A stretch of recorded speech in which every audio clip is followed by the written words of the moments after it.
Dice así, Mateo 26, 38 al 41. Vamos a leer. Entonces Jesús les dijo: mi alma está muy triste, hasta la muerte. Quedaos aquí y velad conmigo. Y yendo un poco adelante, se postró sobre su rostro, orando y diciendo: Padre mío, si es posible, pase de mí esta copa. Pero no sea como yo quiero, sino como tú. Vino luego a sus discípulos y los halló durmiendo, y dijo a Pedro: ¿así que no habéis podido velar conmigo una hora? Velad y orad, para que no entréis en tentación.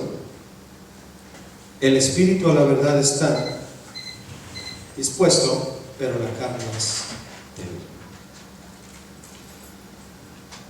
Quiero compartirle un tema que le he titulado disposición o debilidad. Disposición o debilidad. Este es uno de los pasajes más significativos en la Biblia, que nos relatan las experiencias difíciles y determinantes de Jesús como hombre. ¿Sí sabe usted que Jesús fue hombre? No fue mitad hombre y mitad Dios, fue todo hombre y todo Dios. Y este pasaje nos habla de una de las experiencias más difíciles de él como hombre, determinantes en su faceta humana, pues. Al leer y estudiar este pasaje, porque es muy emocionante leer el Getsemaní, esta experiencia antes del arresto de Jesús, es muy emocionante leerlo. De hecho, así comienza la película de la Pasión. ¿La ha visto alguna vez? ¿Sí? La que hicieron aquí en Estados Unidos. Bueno, un director americano, ¿no? Pero fue hecha en Israel. Al leer y estudiar este pasaje, la oración de Jesús en Getsemaní, sabemos que esta experiencia constituyó para Jesús como hombre una gran prueba. Debido a la copa en la Biblia simboliza aflicción. Debido a la copa que habría de beber, es decir, la aflicción por la que todo su ser habría de pasar. ¿Fue afligido el Señor Jesús? ¿Sí? Claro que sí, fue afligido en la cruz por nosotros. De hecho, antes de llegar al Getsemaní, al lugar donde oró, donde fueron a arrestarlo, estando Jesús con sus discípulos, habiendo cenado por última vez con ellos, por eso le llaman la última cena, hablándoles de la grandeza del servicio. Ese fue el último tema que habló con ellos en la cena, la grandeza del servicio. Les dijo, momentos antes: ustedes son los que han permanecido conmigo en mis pruebas. Así les dijo a sus discípulos: ustedes han estado conmigo en mis pruebas.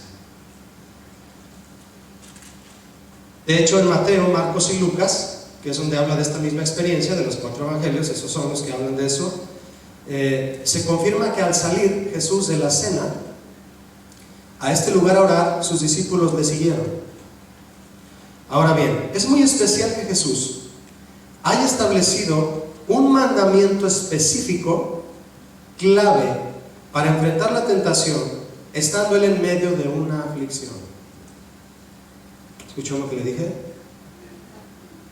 Es muy especial que Cristo haya establecido un mandamiento específico para enfrentar la tentación, estando él en medio de una aflicción, de una prueba. Y fue en medio de esta prueba que se forjó esta enseñanza sobresaliente con respecto a cómo actuar en la tentación. Primeramente, en el pasaje que les comenté de Lucas 22, hace un momento, fue Lucas 22 el que les leí, cuando les dice a sus discípulos: ustedes son los que han estado conmigo en mis pruebas. En ese pasaje donde Jesús les dijo a sus discípulos eso, la palabra pruebas proviene del mismo vocablo del original, según el diccionario griego, que la palabra tentación. Cuando Jesús mandó y dijo, ¿qué le dijo a Pedro?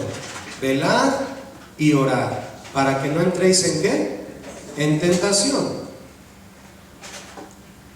De hecho, la versión en inglés, King James, Dice, ustedes son quienes han continuado conmigo en mis tentaciones. Esta palabra ha sido controversial para mucha gente, inclusive hay quienes se han atrevido que en las tentaciones de Jesús no haya sido posible que las haya pasado todas. Inclusive hay una película por ahí que se llamó La última tentación de Jesús, y han hablado de que tuvo hijos. Eso es blasfemia, ¿sí o no, iglesia? Jesús tuvo pruebas y tentaciones, pero no cayó en ninguna. ¿Están de acuerdo o no? Él era santo, ¿no? Es por eso que la palabra pruebas, en estos pasajes que vamos a ver, tenemos que saber deletrearla, investigarla, para ver qué significa prueba en el caso en el que Jesús fue probado y tentado. Vamos a ver, miren. Es un vocablo muy importante, interesante e importante. ¿Por qué? Por lo siguiente. El vocablo griego de donde proviene la palabra prueba en este pasaje significa dos cosas, tiene por lo tanto dos enfoques, y nosotros debemos enfocarnos en el que es correcto según nuestra situación. El primero es provocación, por implementación, por adversidad, una tentación, y vamos a ver ejemplos de eso. Pero el segundo vocablo de esta misma palabra, porque tiene raíces del griego, nos dice que es también probar, un esfuerzo para escudriñar, incitar y disciplinar, y también examinar. Muy bien, la conexión entre probar y tentar es debido a que este vocablo encierra dos cosas. La primera es poner a prueba por experimento del bien. ¿Sabías que Dios permite cosas en tu vida para disciplinarte, para probarte, mejor dicho, examinarte y que seas edificado? ¿Me expliqué o no? Un ejemplo, Job. Nadie puede pensar que Job mereciera lo que le pasó. ¿Pero qué quería probar el Señor? Su integridad. La probó y le demostró al enemigo que era un hombre íntegro. Sí, y le dio el doble de lo que le quitó. Y Job dijo, estando con una sarna terrible y rascándose con un pedazo de teja, la piel, arrancándose la piel ya podrida, yo creo, arrancándose ahí, dijo, Jehová dio y Jehová quitó, sea el nombre de Jehová bendito. Y dice Job que él no profirió ninguna cosa en contra del Señor por lo que le había pasado. ¿Guardó su integridad? Sí, pero ¿quién permitió la prueba? El Señor. ¿Para qué? Para examinar, escudriñar, para probar. Hay quienes piensan que no se merecen ser probados, e inmediatamente cuando viene una prueba o una circunstancia difícil, comienzan a decirle al Señor, Señor, yo he vivido con integridad, ¿por qué me está pasando esto? Dice la Biblia, el que es santo, santifíquese más. El que es íntegro, el Señor te va a quitar toda impureza. ¿Cuántos quieren eso? Tenga cuidado si me dice amén, porque el Señor lo está oyendo y se lo va a tomar en serio. La otra forma de ver esta palabra prueba desde el griego es que tentación es una situación de prueba, también permitida por Dios, pero con un efecto beneficioso, sí.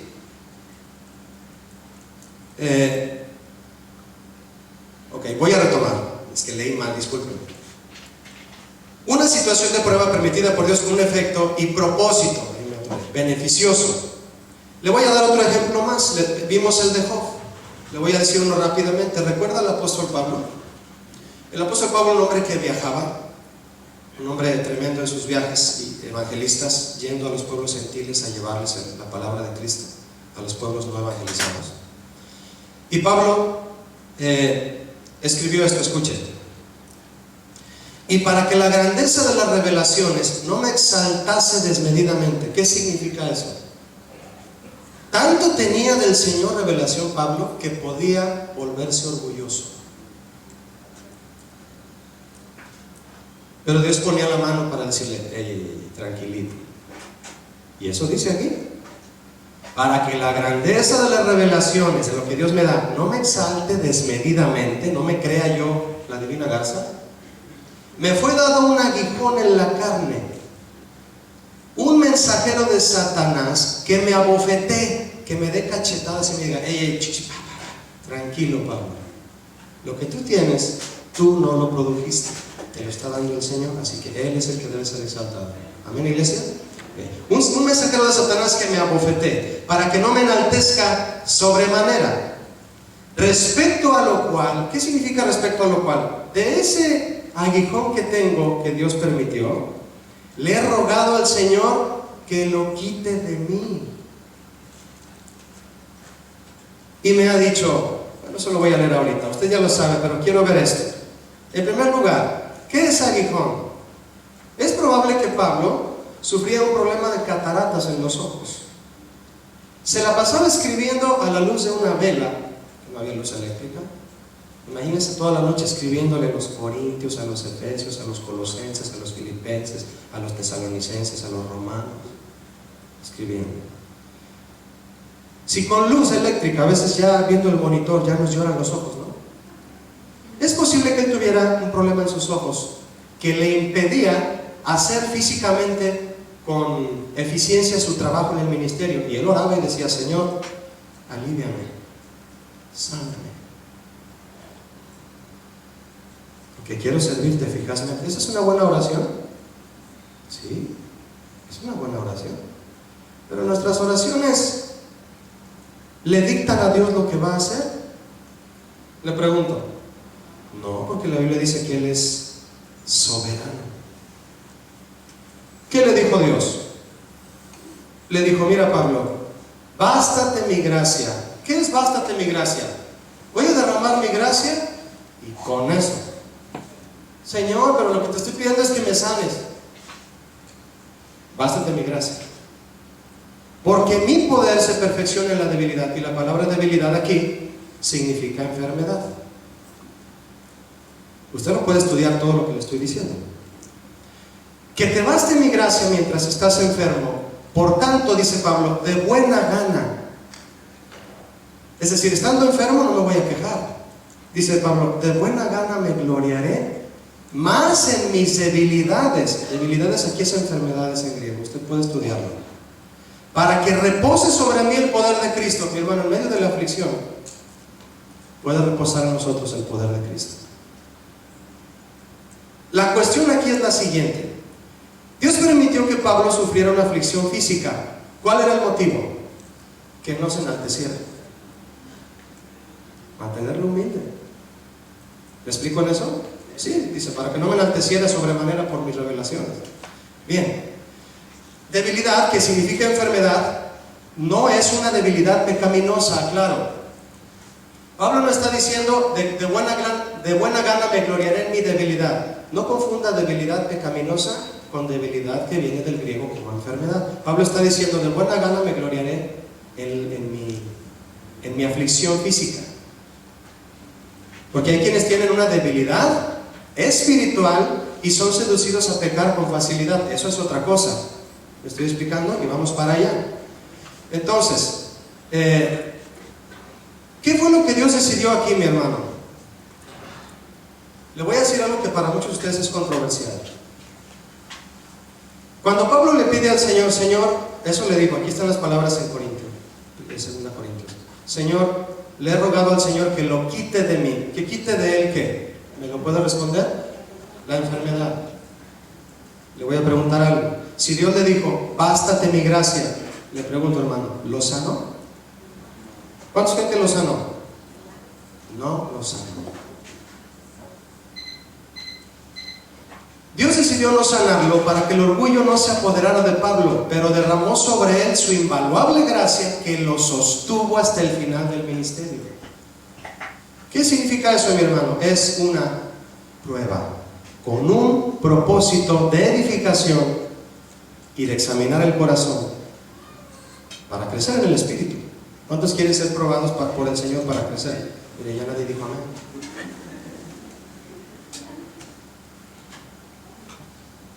Este mismo vocablo que le mencioné del griego se dice peirasmos, ahí está en el diccionario griego. También encierra el hecho de una experiencia del mal, pero provocada por ¿quién? La Biblia dice en Santiago 1:3 que Dios tienta o es tentado por el mal. ¿Cuántos están de acuerdo con eso? No lo pregunté bien tal vez. Le pregunto más sencillo: ¿Dios tienta o es tentado por el mal? No, dice Santiago que no. No, Dios no tienta a nadie ni es tentado por el mal, dice Santiago 1:13.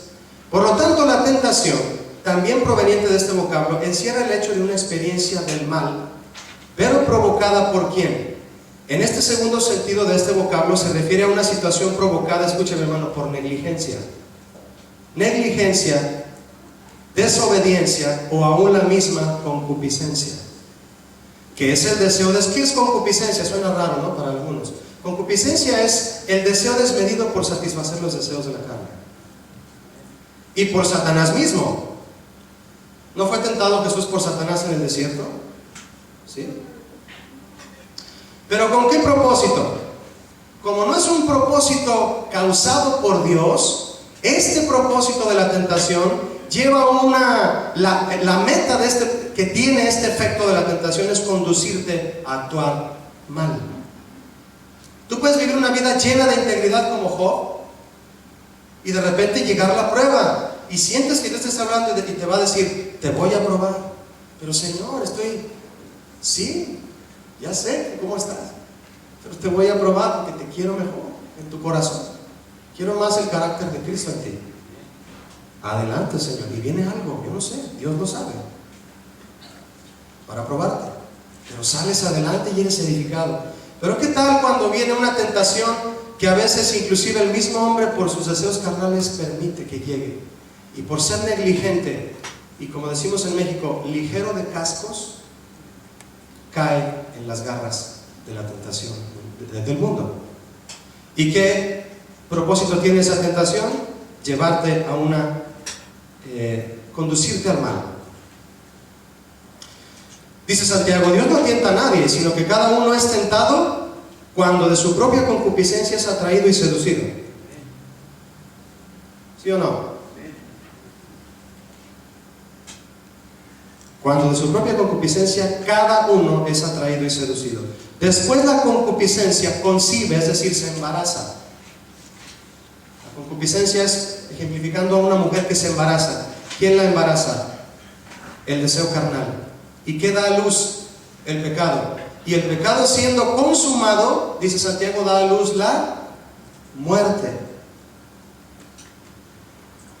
Ejemplo de una tentación con tendencia al mal.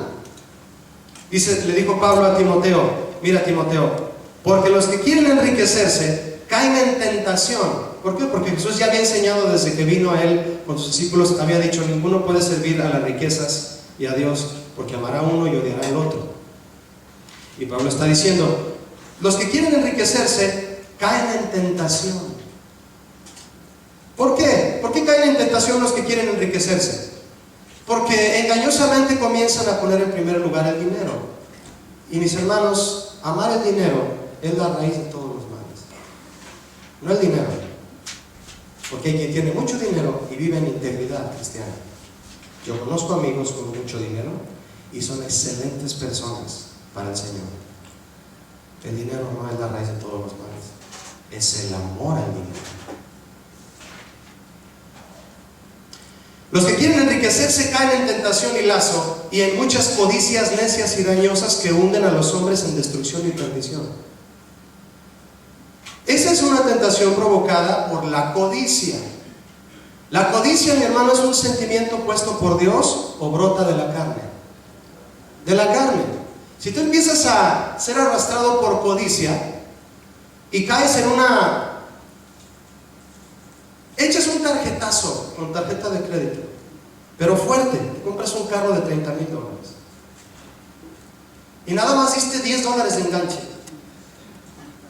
y debes 28,900, dineral, y ni siquiera le pediste a Dios la guía del Espíritu Santo para ver si era su voluntad comprar ese carro. Ni siquiera sabías que a los 3 días te iban a correr del trabajo. No sabías nada de eso. Tus ganas de tener un carro, es un ejemplo, tus ganas de tener un carro de $30,000 te llegó a dar el tarjetazo. ¿Decimos tarjetazo? ¿Aquí dicen tarjetazo? Tarjeta de crédito. Entonces, te corren del trabajo, te quedas sin dinero, te empiezan a hablar del banco, oiga, usted aquí debe una buena lana. Y tú dices, Señor, me estás probando, ¿verdad? Me estás probando, Señor. Qué gran prueba. Sí que me vas a sacar adelante, ¿verdad, Señor? Yo sé que en esta prueba tú me vas a suplir todo para pagar esa deuda. Yo creo que Dios desde su trono va a decir, ¿cuál prueba? Tú te metiste en esa deuda. No te dije que te metías en esa deuda. Primera de Juan dice que si oramos conforme a su voluntad, Él nos oye. Pero fíjese, conforme a su voluntad. Y si nos oye, tenemos lo que pedimos. ¿Quieres comprar algo y tener algo? Pregúntale al Señor, hermano. Dile que está a tu lado, pregúntale al Señor. No lo hagas tú solo. ¿Me estoy explicando o no? Muy bien. Esa persona que se quedó atrapada en esa deuda, ¿usted cree que es correcto que sin haber tomado en cuenta a Dios para hacer esa compra y meterse en ese asunto, le pida a Dios que lo saque? Le pregunto. Si no me quiere responder está bien, ¿no? No me enojo, pero piénselo, hermano. El Hijo del Hombre no tenía ni siquiera dónde recostar la cabeza. Jesucristo. ¿Qué significa eso? No tenía nada en la tierra. Nada. El Señor Jesús no deseaba nada más allá de lo que le daban y comía, y seguía hablando la palabra. Por eso Pablo le dijo a Timoteo, los que quieren enriquecerse caen en tentación, yo diría también, y caen en deudas. Y lazo, y los que no caen en deudas, pero empiezan a hacer dinero y dejan de venir a la iglesia, se encierran en codicias necias y dañosas, dice Pablo, que hunden a los hombres en destrucción y perdición, porque empiezan a servir al dinero en vez de servir al Señor. Eso es una tentación a la que fue llevado un hombre por su codicia, no una prueba por la que Dios te hizo pasar para probar tu corazón. Otro caso puede ser el siguiente. Un hombre que tenga su carrito, un carro, no sé, modelo 2005, es de él. Lo compró y lo pagó, estuvo ahorrando para pagarlo, lo pagó, es de él. Y un día sales de la iglesia y el carro ya no está, te lo robaron. Y no tenías pagado el seguro del carro. O sea, te quedaste sin carro y sin el valor del carro. Y tú eres una persona que, no porque tú lo consideres de ti mismo, pero bueno, pues tenías un carro, no tenías deudas para transportar a tu familia. Pero Dios permitió que fuera robado tu carro. Y tú tienes una actitud tan confiada en Dios que te dice un hermano allá afuera, yo te doy rayo a tu casa, yo te llevo. Te subes al carro de tu hermano que te da rayo y te dice, vamos a reportar el carro por si lo encuentran, porque se lo robaron. Allá en México ya no regresan los carros, te lo roban, no lo vuelves a ver nunca en tu vida. No sé aquí.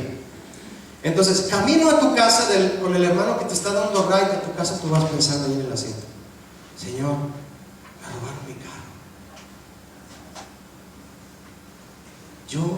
Yo creo, Señor, que tienes un propósito con eso. Tú sabrás. Tu voluntad es perfecta. Puede pasar el tiempo y tú, por estar tranquilo, esperando en Dios, te regalan otro carro. Yo conocí un caso tal como se lo estoy platicando. Te regalan otro carro, mejor que el que tenías. Simplemente por haber esperado en Dios y porque esa situación de haberte quedado sin carro fue guiada por Dios para probarte, a ver cómo reaccionabas a la hora de salir y ver que tu carro no estaba. Porque hay gente que inmediatamente se desespera. ¿Por qué si yo te sirvo, Señor? ¿Por qué me robaron el carro? Era no digo qué carro mejor. Era un buen carro, Señor. ¿Por qué me lo robaron si yo te sirvo? Deje que Dios haga lo que Él quiera. Están dispuestos a que Dios haga lo que Él quiera. ¿Sí o no? Sí. Deja que Él haga lo que Él quiera con tu vida. Una cosa es que la situación difícil sea propiciada por Dios para probarte y edificarte, como a Job, y otra cosa es que la situación sea propiciada por tu negligencia y tu desobediencia, y de ahí Si le pides a Dios que te saque, yo no sé cómo vaya el Señor a reaccionar. ¿Se acuerdan de Jonás? En Jonás 1, verso 4, dice que cuando Jonás, ¿a dónde le dijo Dios que fuera? A Nínive. ¿A dónde se fue él? Totalmente al otro lado. Eso fue, dígame esa palabra, fue desobediencia. Bien. Se fue a Tarsis, tomó el barco al otro lado. Dice claramente en Jonás 1:4 que el Señor Jehová envió una tormenta para que el mar se embraveciera y empezaran todos a darse cuenta quién era el culpable de esa tormenta en el barco. Echaron suertes y Jonás salió y dijo: por mi culpa es esta tormenta. Y todos decidieron echarlo al mar. ¿Ya lo he leído? Yo le pregunto, imagínese a Jonás reprendiendo una tormenta que Jehová mandó. ¿Me explico o no? Señor, reprendo esta tormenta en el nombre de Jesús, paz y bonanza a este mar. Y el Señor arriba: pues si yo la mandé, la tormenta. ¿Para qué envió la tormenta Jonás? A Jonás, para que se bajara del barco. Y Dios, cuando se bajó del barco, le aventó un salvavidas y le dijo: salte a la playa, deja que se te seque la ropa, te cambias, te pones tu corbata y te me vas a Nínive a predicar. ¿Eso sucedió? Ah, no, envió un gran pez que se lo tragó 3 días. ¿Y ha leído usted la oración que hizo Jonás desde dentro del pez? Él dijo: Señor, sácame del sepulcro. ¿Qué causó esa tormenta? O sea, Dios quiso, si se hubiera ido a Nínive, ¿hubiera habido tormenta? No, porque hubiera habido obediencia. Pero Jonás se fue para el otro lado y Dios lo amaba tanto como usted y a mí, que dijo: no, tú no te me vas de aquí. Envía la tormenta y lo hace que se baje y se lo traga el pez, y pasa una terrible situación por desobediente. La prueba en la que tú estás, hermano, la situación difícil en la que te encuentras ahora, es porque amas a Dios y sabes que Dios te está probando en tu integridad como a Job, y te va a hacer crecer y te va a impulsar hacia adelante. O es una situación difícil en la que has caído por tu negligencia y tu desobediencia. Examínalo. Y ten cuidado si se te ocurre pedirle a Dios que te saque de la situación en la que estás, si tú solo te metiste. Imagínate a Jonás dentro del pez el primer día. Sácame de este pez. Imagínense la pestilencia adentro. Si en la pescadería, ¿cómo huele el pescado? Imagínense adentro del pescado, del pez, perdón, es el pez. El pescado es cuando ya murió. Él decía: sácame del sepulcro. Estaba enredado con, no sé en qué parte del pez se encontraba. Lo escupe el pez y dice: esta es la oportunidad de mi vida. Y obedece. Cuando salgas de esa situación, hermano, en la que tú te metiste fuera de la voluntad de Dios, más te vale que obedezcas, porque como decía un hermano de Puerto Rico, el Señor es duro, hermano, porque nos ama. Dice la Biblia que Dios al que ama disciplina y azota a todo aquel que tiene por hijo. Qué bueno es Dios, ¿no? Al tratar con nosotros y sostenernos, como a Pablo, aún en medio de una debilidad física, sostenernos hasta el final del ministerio. Debido a esto que hemos comentado en cuanto a las palabras prueba y tentación, es que debe averiguarse bien a qué se refiere el texto cuando aparecen estas palabras en cualquier pasaje bíblico en nuestro idioma. La Biblia no fue escrita en español, la Biblia fue escrita en hebreo y luego en griego y en arameo. Al ser traducida, es obvio que nuestra cultura y nuestro idioma no va a interpretar de manera correcta todo lo que se vivió en aquel tiempo. Tienes que estudiar muchísimo, hermano. No te estoy diciendo que yo estudio muchísimo. Todos tenemos la misma necesidad de indagar, ¿verdad que sí? De escudriñar la palabra de Dios para poderla entender. Es por eso que debe averiguarse, para que no nos atrevamos a decir que la Biblia se contradice. La Biblia es un libro perfecto, ¿no es así? No, el que dice que la Biblia se contradice es porque no la conoce, no la estudia. La Biblia no hay que leerla, hay que estudiarla. La Biblia no es un libro anticuado, es un libro antiguo, pero no anticuado. Vamos a entrar de lleno en lo que el Evangelio nos relata de esta experiencia de Jesús, aclarando esto. Mateo 26, si me acompaña, verso 36. Dice así: entonces Jesús llegó con ellos a un lugar que se llama Getsemaní y dijo a sus discípulos: siéntense aquí. Entre tanto que voy allí y oro. Bien, déjenme hacer un comentario hasta aquí. Por la forma en que explican los evangelios, Jesús fue acompañado a Getsemaní por todos sus discípulos. Dice aquí claramente, todos ellos. Menos Judas. ¿Verdad que no fue con él? No, Judas se fue a hacer el negocio de su vida. Fue a recoger un paquetito que le tenían preparado con 30 monedas de plata, ¿no? Bueno, no sé si fue el negocio de su vida o el negocio de su muerte. Por la forma en que explican los evangelios, entonces, todos lo acompañaron, se entiende que menos él, porque luego él llegó para darle el beso, ¿no? Traicionarlo. Bien, fíjese, la versión de Lucas dice que saliendo Jesús se fue como solía.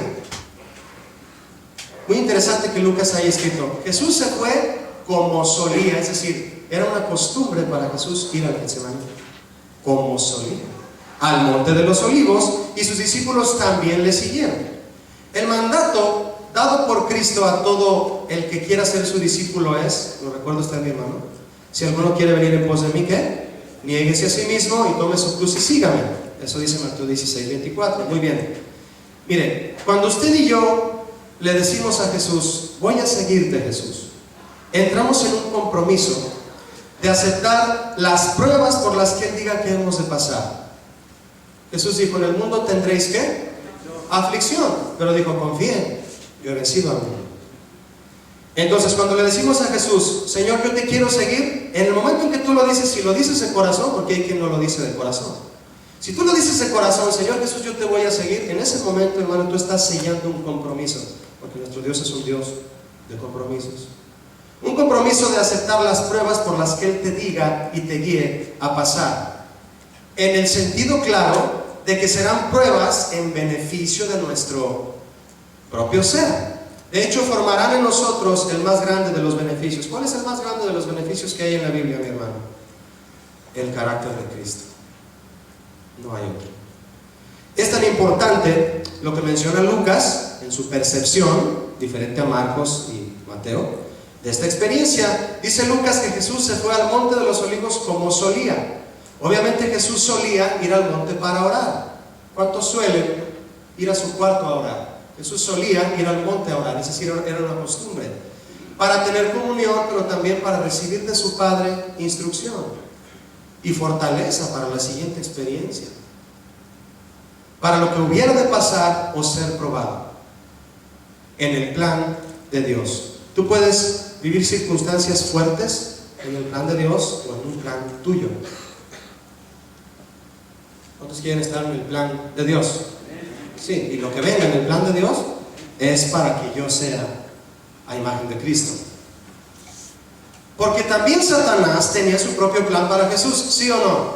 Sí, y lo quiso llevar a cabo, para engañarlo, para sobornarlo, porque le dijo, si te postras ante mí, yo te haré soberano de todas estas naciones. En Mateo 4, cuando lo tentó en el desierto, si te postras y me adoras.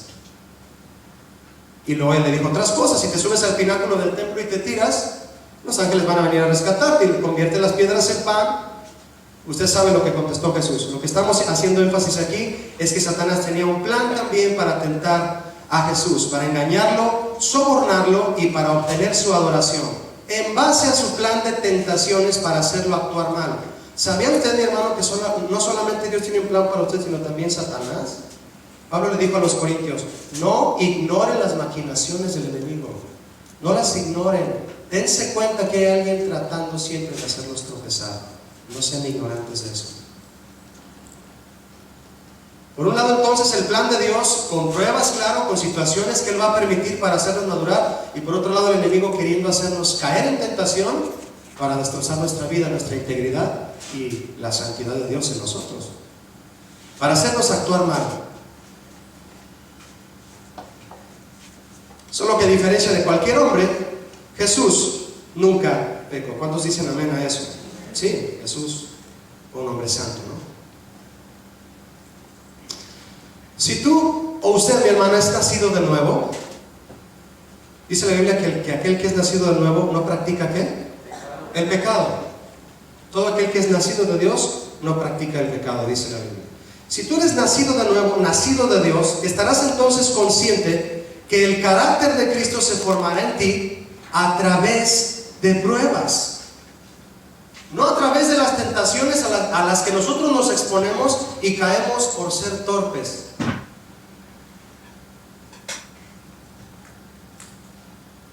Está el hombre solo en su casa, prende la computadora, es adicto a la pornografía. Dice que es cristiano, pero es adicto a la pornografía. Y prende la computadora diciendo, no, yo no voy a ver pornografía. Pero salen unos links ahí y tienes que apagarla, tienes que quitar el internet de tu casa. ¿Por qué caes en esa tentación y luego vienes y pides perdón a Dios? Porque tú prendiste el aparato y tú te expusiste ahí. ¿Sí o no? O le vas a decir al Señor, ay Señor, tápame los ojos para no caer en tentación. Qué tonto se oye, ¿no?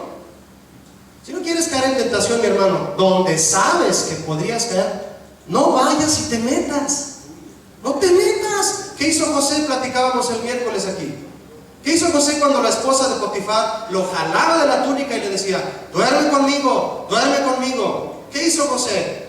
No lo leímos el miércoles porque estaba más adelante. Se quitó la túnica y le dijo, toma la túnica si es lo que quieres estar agarrando, y salió corriendo de ahí. José era un hombre santo que por ser santo no se sentía todopoderoso. Sabía que la tentación lo podía desgarrar y mejor le corrió. ¿Me estoy explicando o no? ¿Estás en una prueba que Dios permite o en la que Satanás te arrastró? O tu propia carne, porque tampoco le podemos echar la culpa al enemigo siempre. A veces decimos, ay Satanás, ¿cómo me tientas? ¿Yo qué? ¿Tú prendes solo la computadora?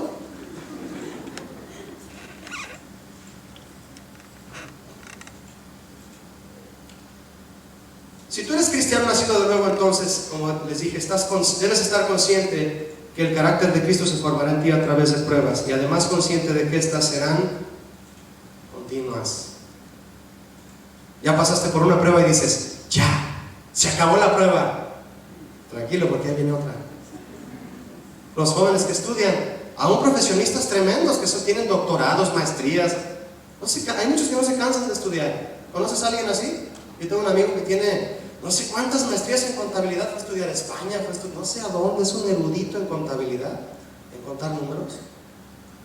No se cansa. ¿A dónde vas, se llama Ricardo? Ya voy por un diplomado, ahora voy por otra maestría a este lugar, ahora voy a esto. Y cada vez que hay un diplomado o una enseñanza, siempre le hacen un examen.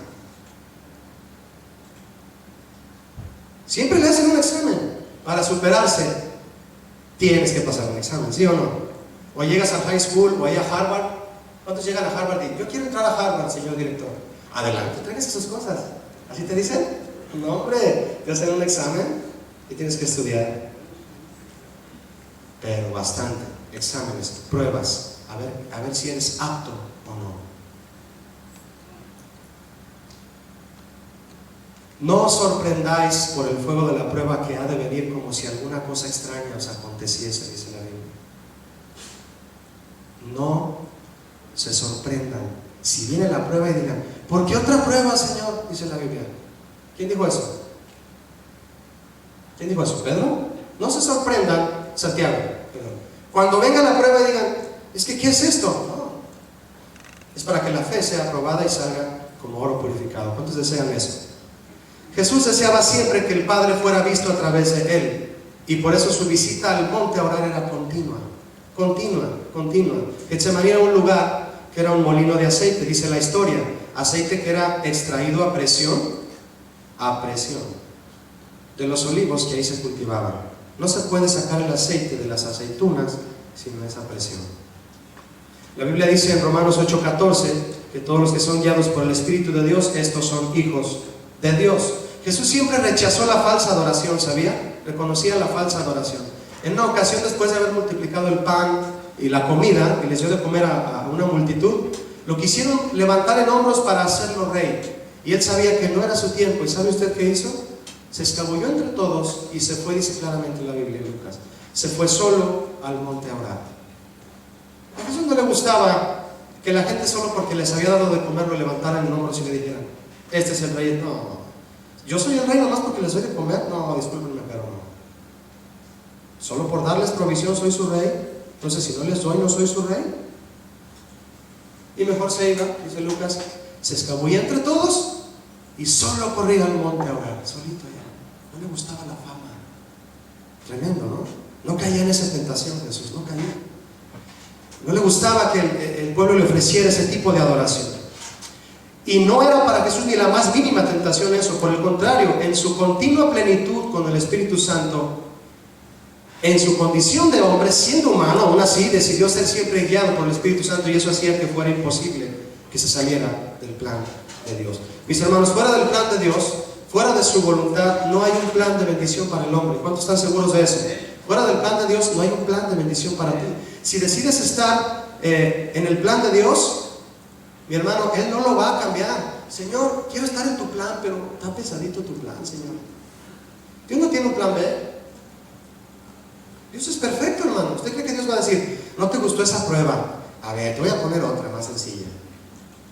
Imagínese a Dios haciendo eso, el soberano, el creador del universo, escuchándonos cambiar la prueba. No. Dios no tiene un plan B. Dios tiene un solo plan, su perfecta voluntad. Si existe un plan B, no es de Él, es de la carne o del enemigo, o de algún hombre que ande por ahí. Dios solo revela sus estrategias para salir de la prueba a aquellos que tienen comunión con Él. Por eso Jesús solía ir al monte. Y cuando se enfrentaba con pruebas, con discusiones con los fariseos, cuando fue al desierto llevado por el Espíritu, pero tentado por Satanás, supo qué responder siempre, porque siempre estaba en comunión con su Padre. Siempre. Dios solo revela sus estrategias para salir de la prueba a aquellos que tienen comunión con Él. Verso 37, si me acompaña, de Mateo 26, dice, Mateo 26, 37, y tomando a Pedro y a los dos hijos de Zebedeo, Juan y Jacobo, comenzó a entristecerse y a angustiarse en gran manera. Entonces Jesús les dijo a Pedro, Juan y Jacobo, mi alma está muy, ¿qué? Muy triste, hasta la muerte. ¿Qué es eso de hasta la muerte? Estaba exageradamente triste, hermano. ¿Usted cree que Jesús tenía ansiedad por el dolor que estaba a punto de pasar? Claro que sí, era un hombre. Y les dijo, quédense aquí y velen conmigo. Interesante esto, miren. Les dijo a Pedro, Juan y Jacobo, quédense aquí conmigo y velen conmigo. Bien. El sufrimiento de Jesús, mi hermano, en este momento surgió por pensar en el dolor físico que se avecinaba, en que se separaría del Padre al morir por los pecados del mundo. Repito, no solo por pensar en el dolor físico, sino porque habría una separación. ¿Por qué cree usted que estando en la cruz, a punto de morir, dijo, Elí, Elí, lama sabactani? ¿Por qué dijo eso? Porque fue un momento clave de oscuridad, inclusive dice el Evangelio, en donde el Padre tuvo que dar la espalda al Cordero cargado de pecado. Solo que ese pecado no era de Él, era nuestro. Ese dolor Jesús sabía que lo iba a pasar y le causaba muchísima aflicción. Él sabía que el plan divino estaba en marcha. Un plan divino estaba en marcha. ¿Tanto sufrimiento, Julio, en un plan de Dios? Sí. Sí. Sin nada que lo detuviera. ¿Usted cree que algo iba a detener el plan divino del Señor en su plan de salvación enviando a su precioso Cordero? No. En su naturaleza humana Jesús estaba batallando. Si no, ¿por qué pidió 3 veces que la copa pasara?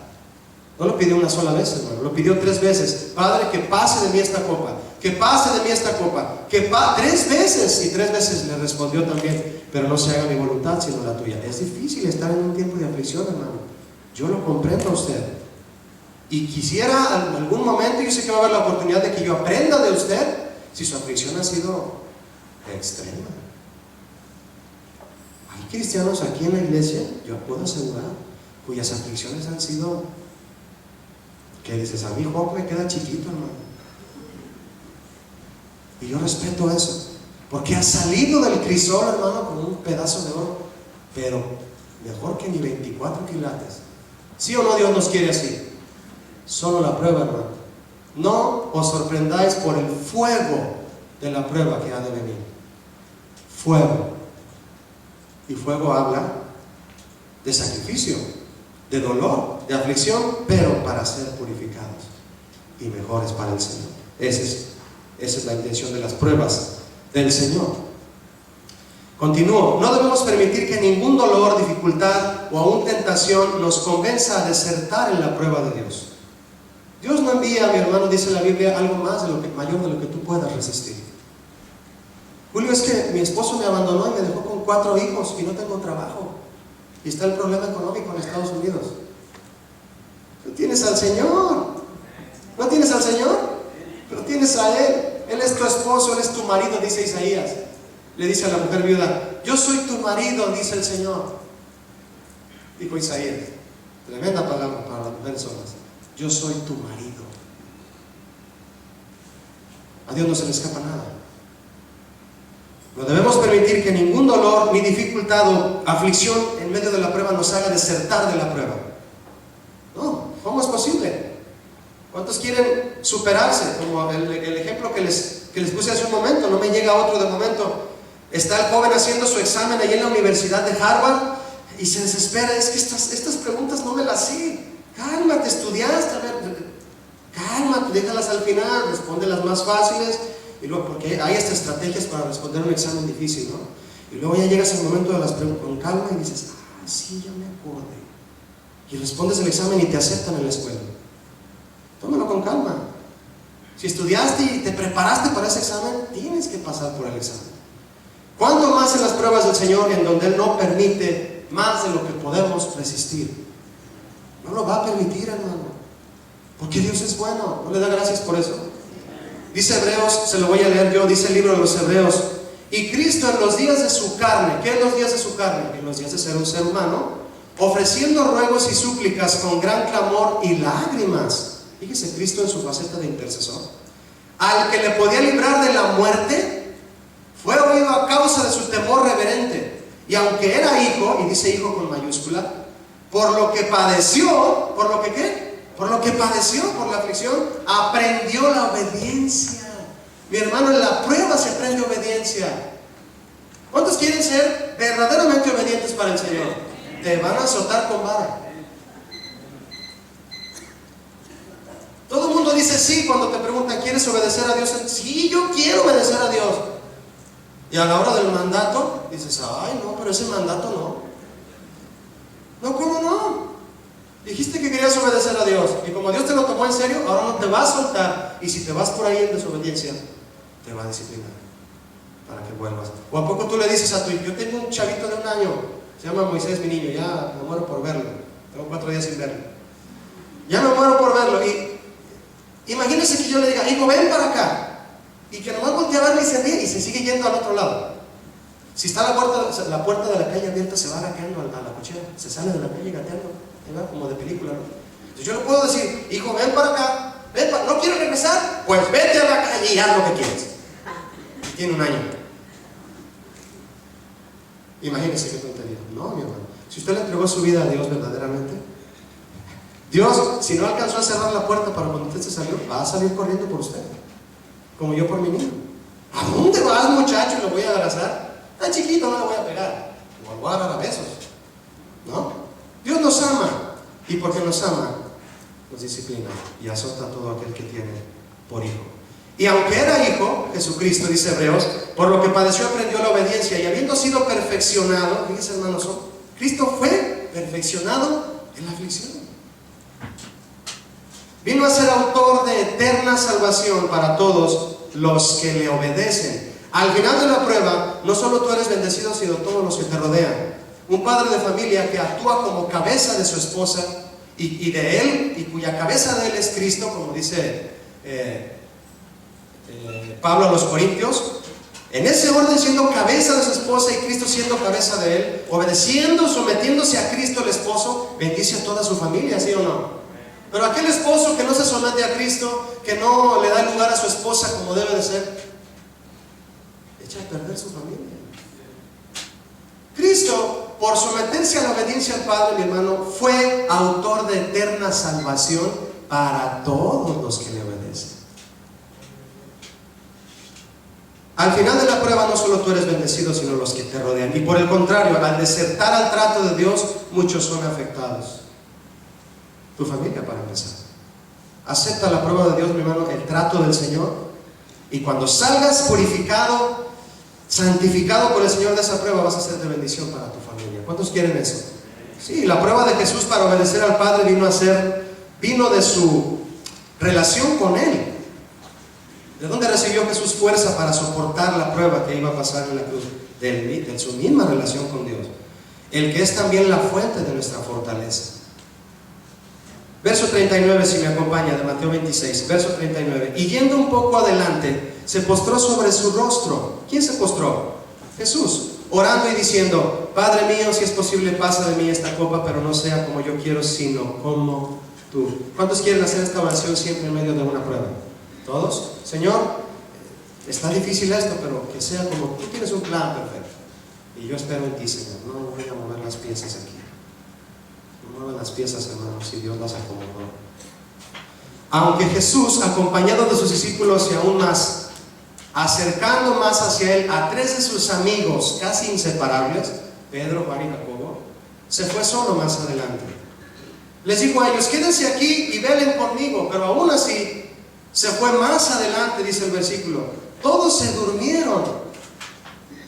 Todos se durmieron. Aún estos 3 que parecía que eran los que se mantendrían de pie con Jesús. Nosotros, imagínense a Pedro, Juan y Jacobo.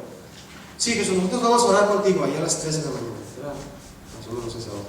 Sí, Jesús, nosotros vamos a orar contigo. Sí, vamos a orar, sí. Todos se durmieron, dice la Biblia. ¿De qué nos habla esto? Todos dormidos y Jesús solo allá orando. Mi hermano, el trato de Dios es a solas. Es entre Dios y tú. ¿No se entienden eso? El trato de Dios para tu vida es entre Dios y tú.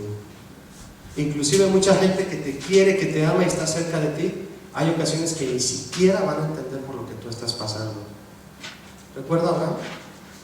Abraham obedeció a Dios porque Dios le dijo: levántate y ve a un monte en la tierra que yo te diré, a un monte que yo te diré en la tierra de Moriah, y llevarás a tu hijo, lleva leña, porque me lo vas a ofrecer en sacrificio. Cuando llegó al monte, a la falda del monte, Abraham agarró la leña, al asno, y agarró a Isaac. ¿Sí recuerda usted lo que le dijo a sus siervos, Abraham? Les dijo: ustedes quédense aquí, que el muchacho y yo iremos y adoraremos y regresaremos. Imagínate si Abraham se lleva a sus siervos al monte y sus siervos ahí con Abraham, y Abraham pues serán sus siervos. Imagínate a Abraham diciéndole a sus siervos: amarren a Isaac. Perdón, amo, pero ¿para qué lo vas a amarrar? Amarren a Isaac, obedece. Que amarremos a Isaac tú. Pues amárralo. Amarran a Isaac. Bien, ponle leña alrededor. ¿Qué? Que le pongas leña. ¿Qué va a hacer el patrón tú? No sé, ponle leña. Le ponen leña y el Isaac por ahí. ¿Qué pasó, Tomás? Tú tranquilo, hijo. Ahora enciendan el fuego. Y tú tomas este cuchillo y mata al niño. Imagínate, ¿qué harían los siervos? Amarran a Abraham y le dicen: usted está loco. ¿Cómo va a matar a su hijo? Y 20 años, más de 20 años esperándolo. Y ya está bien viejo usted. ¿Cuándo va a tener descendencia, señor Abraham? Se está matando a su propio. Es que miren, ustedes no entienden. Es que es una cosa que... ¿Cómo que Dios le dijo que mate a su hijo? Mi hermano, hay cosas entre tú y Dios que los demás no van a entender. La cosa es entre tú y Dios. Abraham se fue solo al monte y él hizo todo. Él amarró a Isaac, él lo sujetó, él lo puso en el altar, él puso la leña y él agarró el cuchillo. Y él dijo: esto me está pidiendo Dios, esto voy a hacer, es un asunto con él. Isaac tampoco lo entendía. Solamente Abraham, porque Abraham fue el que le llegó la voz diciéndole: tú vas a pasar por esta prueba. A la hora de levantar la daga, usted sabe lo que pasa. Llega el ángel del Señor y le dice: no lo mates, porque el Señor ha visto que eres obediente. Y se encuentran a un cordero atorado de los cuernos en los arbustos. Dios les proveyó. Es decir, el Señor bajó con Abraham y le dijo: ya me di cuenta que eres obediente, Abraham. Ya, no mates a tu hijo. Yo voy a matar al mío en lugar del tuyo. Yo voy a poner al mío, nada más un poquito después. No mates al tuyo, yo voy a enviar al mío un día. Y él va a ser obediente para dar su vida voluntariamente. Nadie lo va a amarrar a Cristo. Él solito se va a quitar la túnica y él solito se va a poner ahí. Él solito va a estirar su mano y va a decir, vengan los clavos. ¿Qué hubieran hecho los siervos de Abraham? Le hubieran impedido por no entender lo que Dios, el asunto que Dios tenía con Abraham. Dios tiene un asunto con cada uno de nosotros, mi hermano. Trátalo personalmente. Dile, Señor, y te dicen cosas y te dicen consejos. Qué bueno que te aconsejen, que oren por ti. Pero tú, como dice en México el dicho, solo el indio sabe lo que trae en su morral.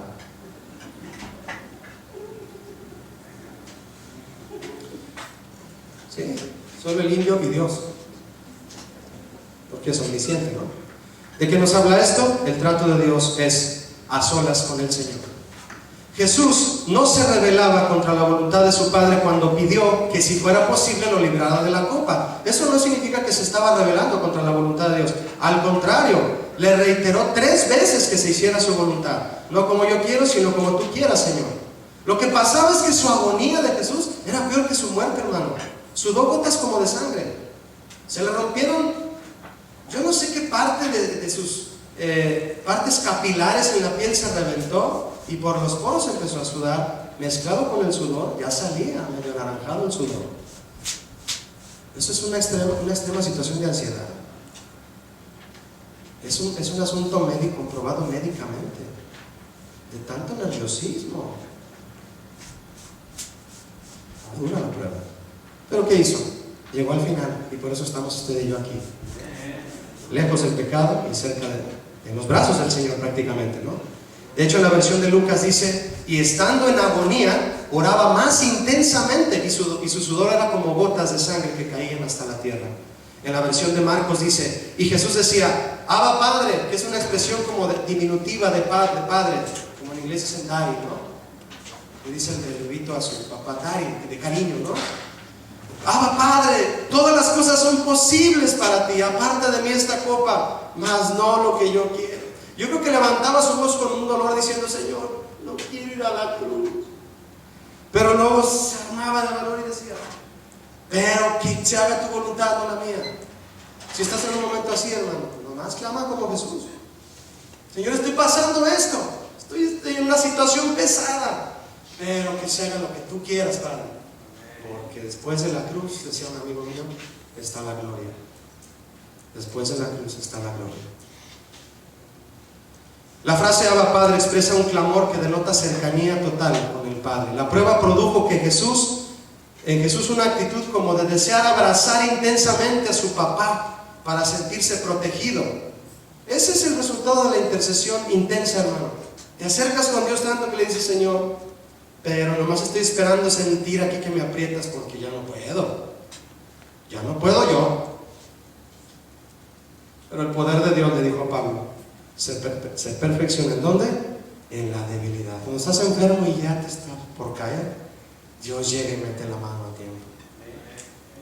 Sí, así es siempre. La tentación en un momento como este sería renegar de lo imposible que es pasar la prueba ante los ojos naturales. Yo no aguanto esta prueba, Dios me está permitiendo una situación que es imposible para mí, yo no puedo.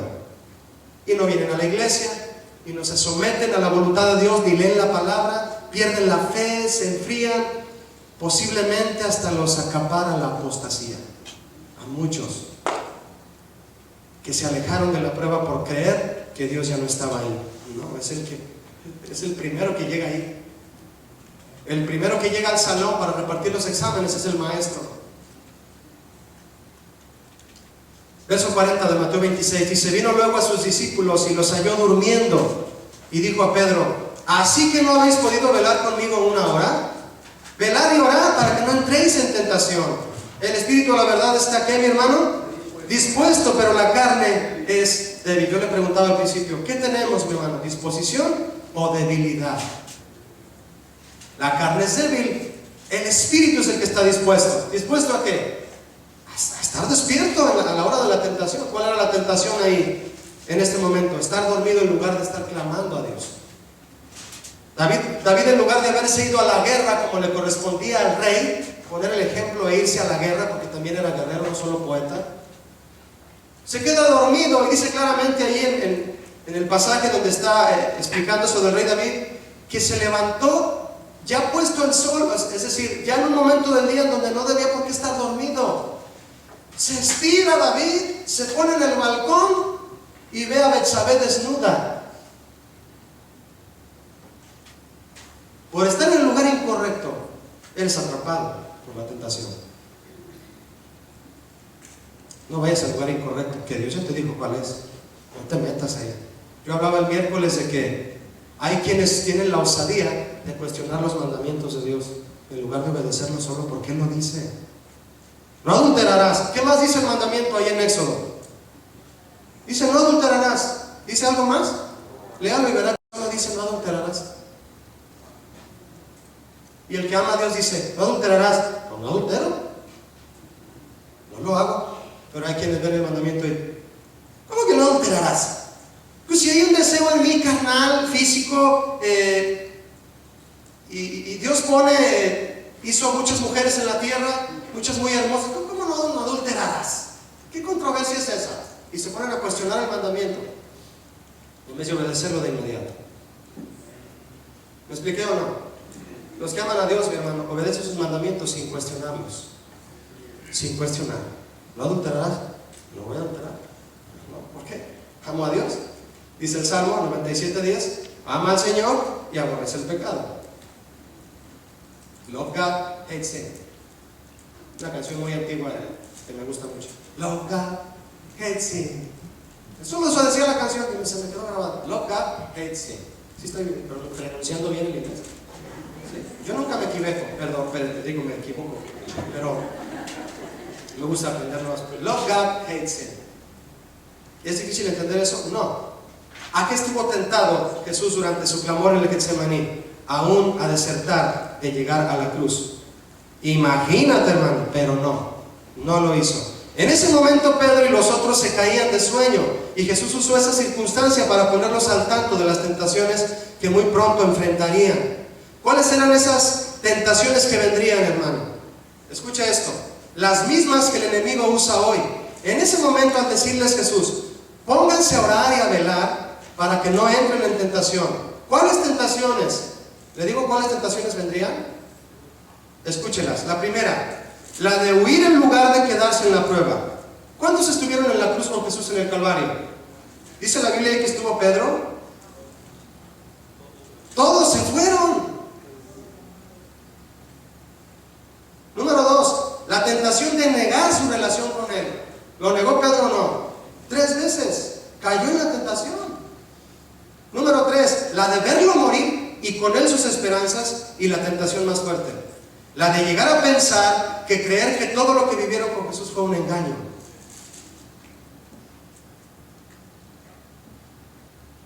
Fuertes tentaciones.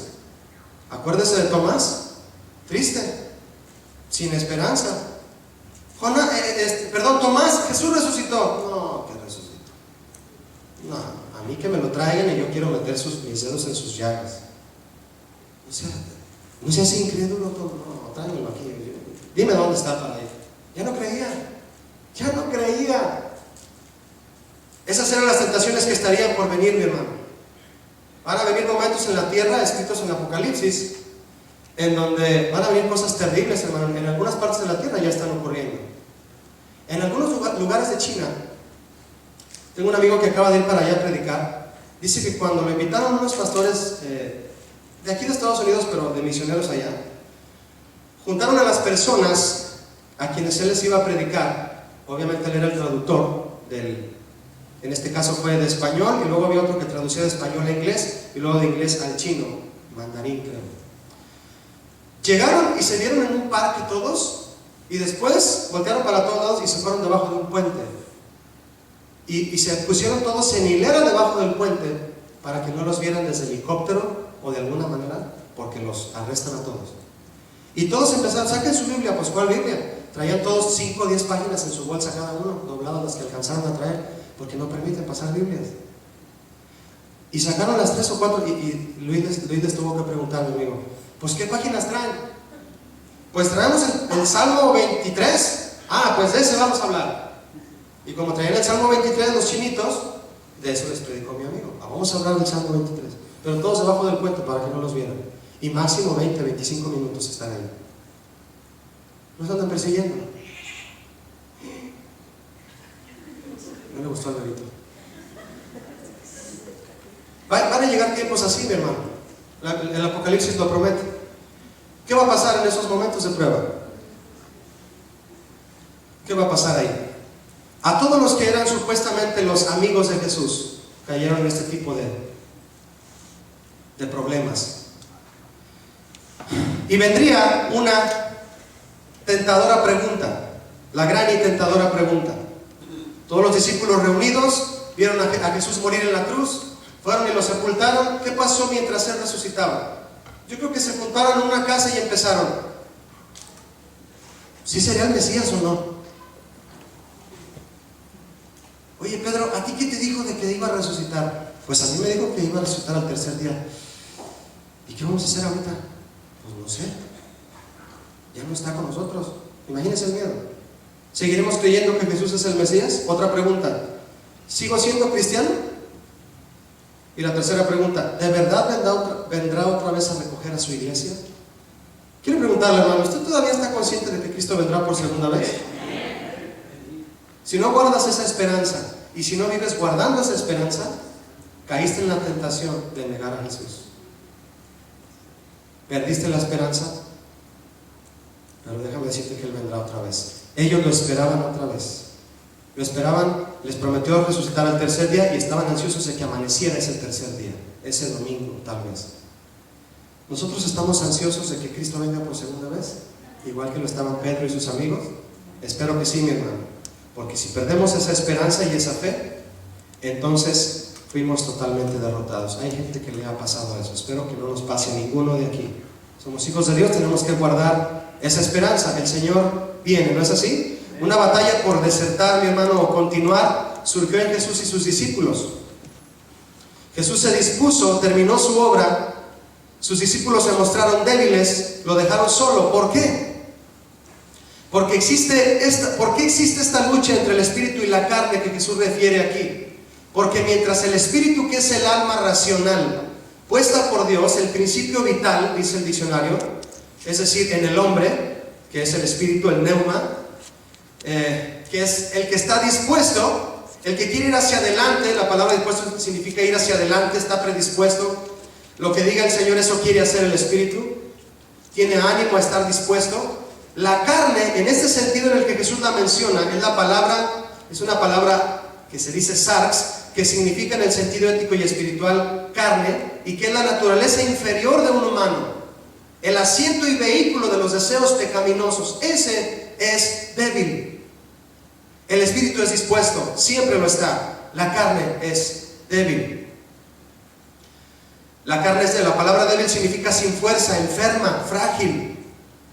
Eso significa. Jesús nos deja este mandamiento, el cual viene a ser, el cual viene a ser la mejor manera de superar las tentaciones. Lo dijo de una manera contundente, hermano, y hay que saberlo distinguir. Él dijo: velar y orar. Muchos creen que velar y orar es lo mismo.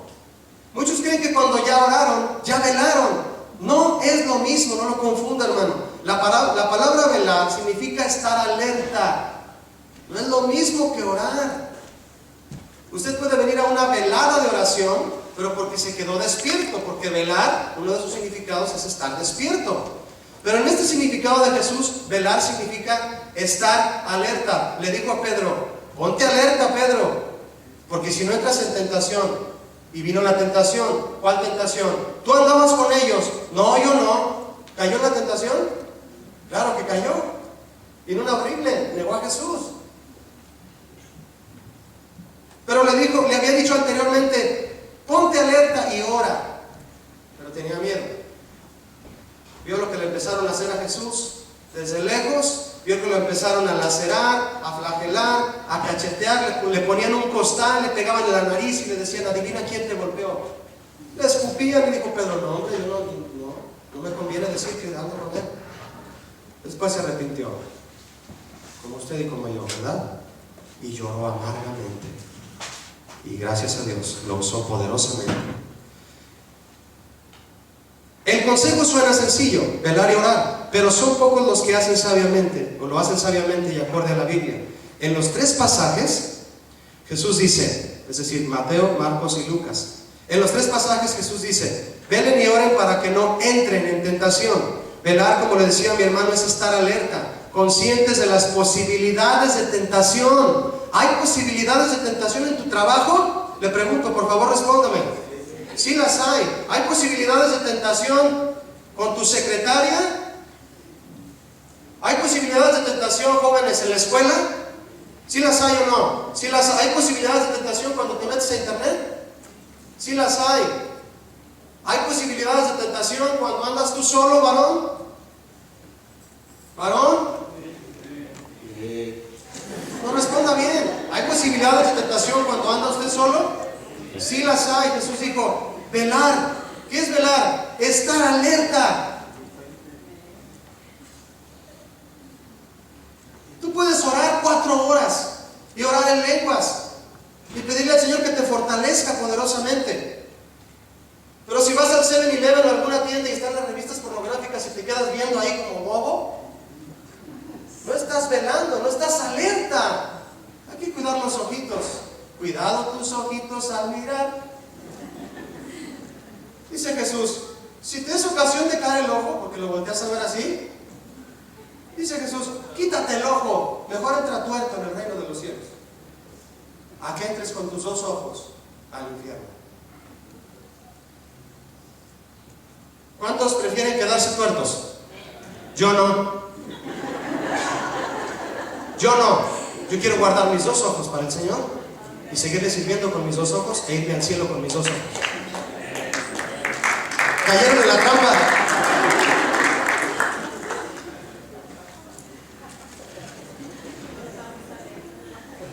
Deja de revirar por el hombro. El varón ve a una mujer con minifalda. Y hay un maestro que enseñó, yo lo escuché en un disco, ¿qué enseñanza? Y decía la enseñanza, la primera vez que volteas a ver a esa mujer, a veces es inevitable, porque el hombre tiene radar. Volteas, pero cuando volteas y ves a la mujer y vuelves a voltearte a donde estés, ya no voltees por segunda vez porque ya sabes que ahí está. ¿Me explico o no? La primera vez es inevitable, la segunda sí. Y en la segunda ya le das gloria al Señor y le dices, no, yo no volteo. En 2 minutos se baja esa emoción de la carne y yo sigo siendo fiel a mi esposa, hasta con la vista. No propicie, hermano, usted mismo los momentos de la tentación. Hay que velar. Abra los ojos. Pero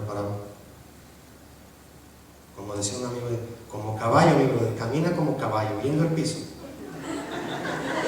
Y como caballo de calandria, con tapojos aquí.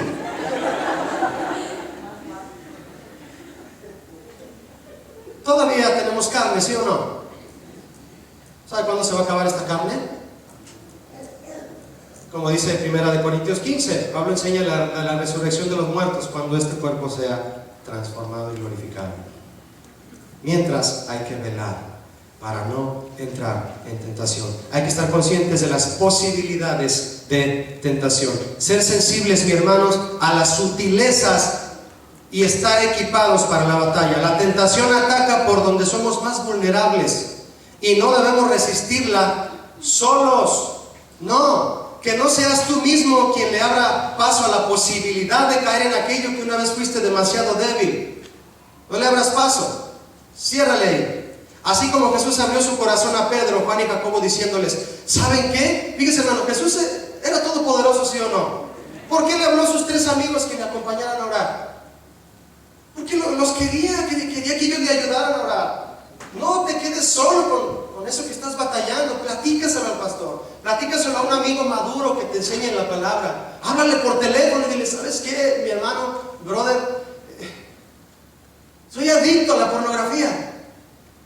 ¿Qué hago? Ayúdame. No te quedes solo con ese pecado. Eso le habló a sus amigos. Ustedes 3 vengan para acá. Eran 11. Que Judas ya se había ido allá a cobrar, a traicionar. Eran 11, le habló a ellos 3 y les dijo, ¿saben qué, Pedro? Juan les dijo a los 3, llorando lo acabamos de leer, me siento mal, me duele, tengo miedo, ayúdenme a orar. Y los 3 hombres se voltearon a ver, quedes solo, hermano. Somos hermanos en Cristo, ¿sí o no? Busca a alguien que te apoye, que te ayude a orar. Confiesa tu pecado y prosperarás, dice el Salmo. El que confiesa su pecado prosperará. El que no, confiésalo. Habla con el pastor, pide consejo, no te quedes ahí, te vas a hundir. Pero hay que velar y orar y platicar a los que sabes que te aman y te van a ayudar. ¿Cuántos dicen amén a eso? Orar, mis hermanos, usted sabe lo que es orar. El pastor Memo me comentaba que tienen oración de intercesión aquí. La oración es esencial porque nos fortalece para contrarrestar el poder de Satanás. La oración no es la que contrarresta el poder de Satanás, es el Señor en nosotros. Pero orando tenemos esa comunión con el Señor para poder estar en la buena batalla de la fe. ¿Sí o no? David en 2 de sus batallas buscó a Dios. Fue la primera vez, está en Primera de Crónicas 14, la primera vez venían los filisteos contra David y fue y oró ahí en el santuario y le dijo: Señor, ¿voy a vencer a los filisteos? Y le dijo el Señor: sí, los vas a vencer. Pelea de esta manera, hazle así. Muy bien, Señor. Y fue y peleó y los venció. Pero vinieron a atacarlo por segunda vez, dice el capítulo, y dice la Biblia que David fue y oró para preguntarle nuevamente al Señor si los iba a vencer. Y Dios le dijo: sí, los vas a vencer otra vez. Pero David no sabía. Imagínense que David hubiera ido a pelear la segunda batalla, pero sin haberle preguntado al Señor. No, pues si voy y le pregunto al Señor, el Señor me va a decir que sí les voy a ganar. Lo importante no era eso, hermano, si ganaba o no ganaba. Lo importante era que él le preguntara a Dios qué es lo que se debía de hacer.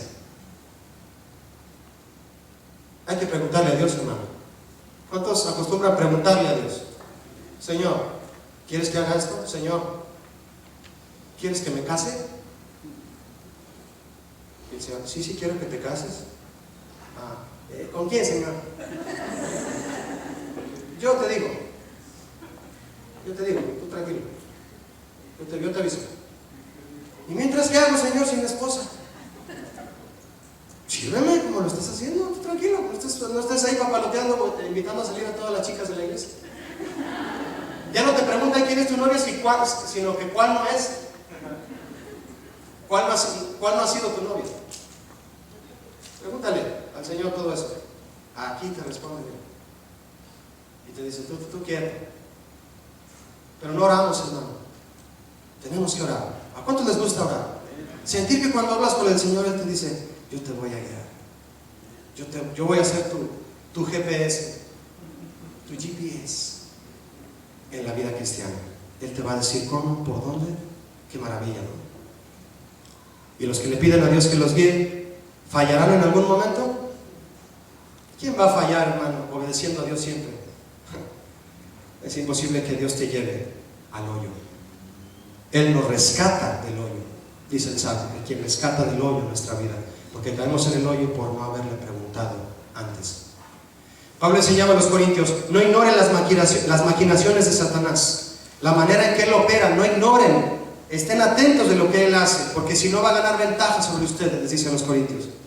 Tanto de la prueba que llega del plan de Dios, como de la tentación que viene por un plan de la carne o demoníaco en tu vida, de ambas Dios te puede sacar, hermano, pero es muy diferente las circunstancias después. Es muy diferente las consecuencias. Es muy diferente. Puedes entrar en la prueba del Señor o en una tentación en la que tú solo te acercaste. Las circunstancias serán totalmente diferentes, totalmente. El miércoles mencioné algo de eso, ¿no? José no propició que se le acercara la mujer de Potifar. Él estaba haciendo su trabajo en el palacio y esta mujer se le acercaba a él y él siempre se negó y no falló. Y aunque fue encarcelado y culpado de haberse acostado con ella, Dios sacó a luz su sabiduría, reveló los sueños del faraón y llegó a ser gobernador de Egipto. Sansón, por andar de volado con Dalila y diciéndole: mira, si me amarras con perejil, se me quita la fuerza. Y no era cierto. Si me amarras con esto, se me quita la fuerza. Y no era cierto. Jugando con el pecado, jugando con la tentación, diciendo: yo no caigo, yo me meto ahí y no caigo. Lo mataron. Y prácticamente él se suicidó porque derrumbó el palacio donde estaban los filisteos y cayó muerto. Y para eso ya había quedado pelón y ciego. Es decir, sin fuerza y sin visión. Son muy diferentes las circunstancias de haber estado en la prueba de Dios o en la tentación a la que nosotros por desobediencia nos metimos. Hay que cuidar eso mismo. Las circunstancias dependerán si estamos dispuestos o débiles. ¿Me ayuda a leer juntos, puestos de pie, Santiago 1:12? Le invito a ponerse de pie y leer juntos Santiago 1:12. Quiero invitarlo a que lo leamos con mucha atención y en voz alta. Santiago 1, verso 12. Dice así. Cuando lo tenga me dice ya. Muy bien, dice así. Bienaventurado el varón que ¿qué? Que soporta la tentación, porque cuando haya resistido la prueba, recibirá la corona de vida que Dios ha prometido a los que ¿qué? ¿Cuántos aman al Señor? Cierra tus ojos conmigo, vamos a orar. Principalmente darle gracias. Señor, en esta mañana te damos muchas gracias.